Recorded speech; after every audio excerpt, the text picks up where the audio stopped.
stimulus package is making its way through Congress, could be signed into law by the president next week. It's one of the biggest spending bills in American history. I talked about it with two Central Ohio House members, Republican Steve Stivers, Democrat Joyce Beatty. We have consulted with economists. We have heard from people like Janet Yellen, who all have said it is better for us to go more and to go bold now. And think about it.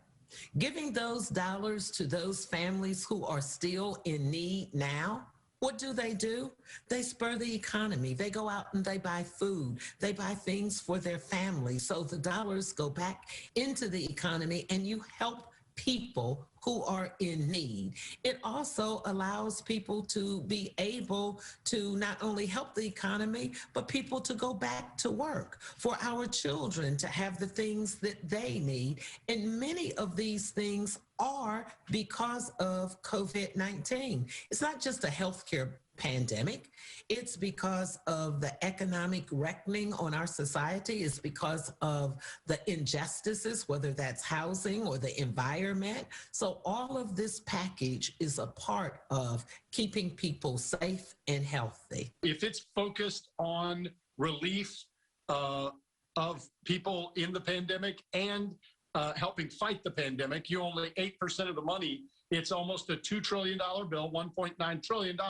And only $160 billion goes to actually fighting the pandemic. Steve Stivers is one of the House Republicans, counting on Republicans and moderate Democrats in the Senate to cut from the stimulus bill what he calls pork. Now, I understand economic relief is important too, and then there's some other issues, aid to the states and things that are unrelated to actually fighting COVID.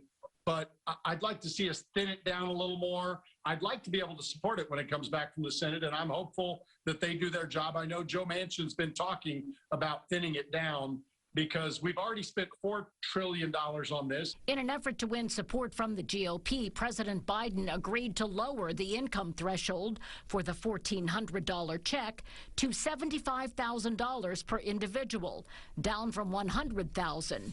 Most Democrats agreed. Obviously, I wanted to make sure, as most of my colleagues who supported and voted for this, that we make sure that people get the most that they can to make them whole, to stay in their homes. You know, we don't want people evicted. We don't want people losing their homes. That's why we put forbearances for mortgages. That's why we put dollars in our other relief packages to keep people in their homes and to give individual relief.